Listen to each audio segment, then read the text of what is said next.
Article 14 എന്താണ്? എല്ലാവർക്കും equal right respect of the gender, caste, religion, race എന്നൊക്കെ പറഞ്ഞാണ് ആർട്ടിക്കിൾ 14 പറയുന്നത്. ഇവിടെ വനിതാ കമ്മീഷൻ ഇതൊരു സ്റ്റാറ്റ്യൂട്ടറി ബോഡിയാണ്. സ്റ്റാറ്റ്യൂട്ടറി ബോഡിയിൽ അതിന്റെ ചെയർമാൻ ഉൾപ്പെടെ അംഗങ്ങൾ ഉൾപ്പെടെ എല്ലാവരും ആര് അപ്പോയിന്റ് ചെയ്യുന്നത്? Appointed by the central government, either the central government or the state government. അപ്പോൾ അവിടെ എന്താ നടക്കുന്നത്? Politicisation of the independent institutions. ഒറ്റവാക്കി പറഞ്ഞാൽ ഡെമോക്രാറ്റിക് ഇറോഷൻ അല്ലെങ്കിൽ ഡെമോക്രാറ്റിക് ബാക്ക് സ്ലൈഡിംഗ് ആണ് നടക്കുന്നത്. അത് നടക്കുന്ന ഒരിടത്ത് ആർക്ക് നീതി കിട്ടും? ഞാൻ എന്റെ അനുഭവം പറയാം സർ. ഞാനൊരു ഈ പറഞ്ഞ ഒരു 323 സെക്ഷൻ ഇട്ട ഒരു കേസിലെ പ്രതിയാണ്. 2.5 വർഷം മുമ്പ് പത്തനംതിട്ട ജില്ലാ പഞ്ചായത്ത് പ്രസിഡന്റ് സ്ഥാനത്തേക്ക് എന്റെ പേര് വരേണ്ടിയിരുന്ന ദിവസം 2023 ഡിസംബർ 30.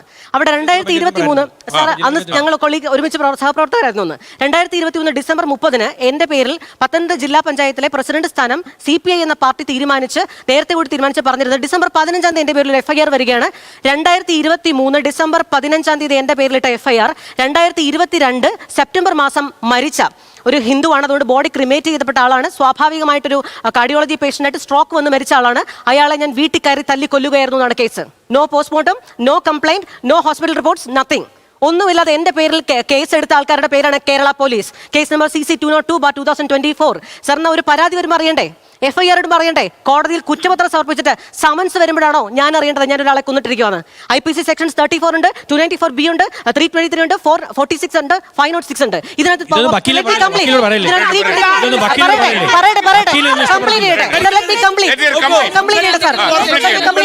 അങ്ങനെ കോടതിയിൽ കുറ്റപത്രം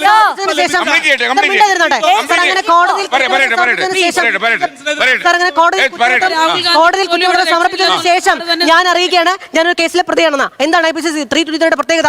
ആ ഒരു വ്യക്തി 323 സെക്ഷൻ ഇട്ടിട്ടുണ്ടെങ്കിൽ അയാൾ മരണപ്പെട്ടിട്ടുണ്ടെങ്കിൽ it can be escalated to 302 or 304. 302 murder, 302 is murder, 304 is culpable homicide amounting to murder. ഈ പറയുന്ന സെക്ഷൻസിലേക്ക് എസ്കലേറ്റ് ചെയ്യപ്പെടാൻ പറ്റും. എനിക്കുണ്ടാവുന്ന അവസ്ഥ അയോഗ്യയാക്കപ്പെടാം, പിന്നീട് മത്സരിക്കാതിരിക്കാൻ കിട്ടും, ജീവിതം തന്നെ അവിടെ അവസാനിക്കുന്ന സിറ്റുവേഷൻ. ഈ കേസ് ആരാണ്?